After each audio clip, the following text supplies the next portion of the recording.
Գործարար Ռաֆի Մղջյանը հայտարարում է, պետեկամուտների կոմիտեն խոչընդոտում է իր գործունեությունը ներմուծման մաքսատուրք պահանջելով Հայաստանում արտադրված իր սուրճի համար, որը նա արտահանել է Վրաստան և այժմ ցանկանում է չվաճառված մասը վերադարձնել Հայաստան։ Մղջյանը, ով նաև արտահանողների միության ղեկավարն է, ընդգծեց. Վրաստան սուրճ է արտահանում 2002 թվականից և նախկինում երբեք նման իրավիճակ չի եղել, որպեսզի մաքսատուրք վճարի իր իսկ արտահանած ապրանքի համար, որը չի վաճառվել և ինքը այն հետ է վերադարձնում։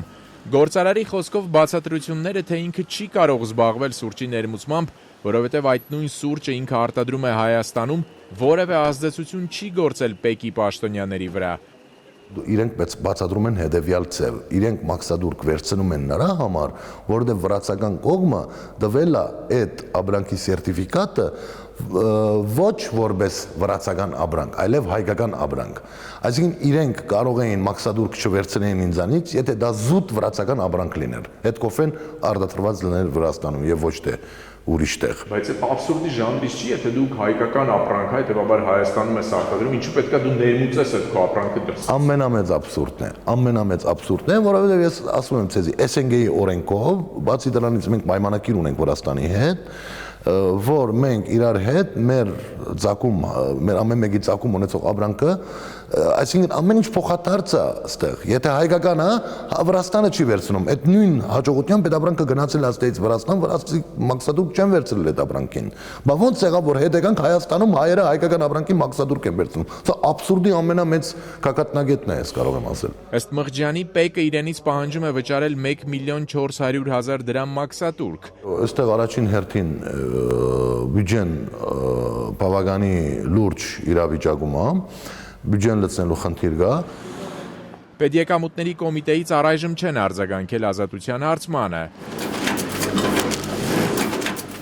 Արտադրությամբ և արտահանմամբ զբաղվող գործարարը ասում է, եթե ինքը լիներ օլիգարխ կամ ազգակցական խնամիական կապեր ունենար Հայաստանի բարձրագույն իշխանության ներկայացուցիչների հետ, ՊԵԿ-ը նման մոտեցում չէր ցուցաբերի։ Որովհետև օլիգարխների դեպքում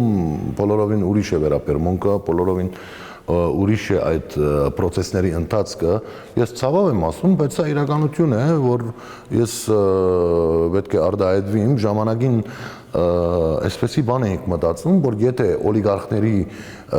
եւ մոնոպոլիստների այդ հնարավորությունները մենք վերացնենք, արդյոք իրենք այս շուկայում կարող են ինչ-որ մի բան անել։ Ես խիստ կասկածում եմ։ Կոռուպցիայի մենաշնորհների դեմ իշխանությունների հերթական պայքարի շրջանակում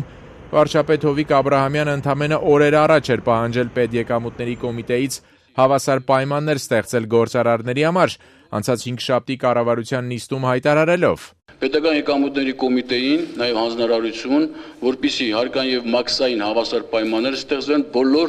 ներկրողների համար։ Դա լինելու է վերահսկողության ծառայության ներքո ստուգելու են եւ անպայման շաբաթը 1 կամ ամիսը 1 ստուգելի։ Ռաֆի Մղջյանը մինչդեռ թերահավատ է։ Ճիշտ ասած, ես մի քիչ գասկածով եմ մոտենում այս հարցին, ես ուզում եմ ապացույցներ, ես չեմ ուզում առաջի զոհը լինել այդ հարցում, ինչ-որ մի փորձարկում անեմ, մի կոնտեյներ շաքար բերեմ օրինակ, ես ուզում եմ տեսնեմ, եթե ինչ-որ մեկը բերեց, ողջ մնաց, առողջ մնաց, նոր դրանից հետո կփորձեմ նման բաների մասին մտածեմ։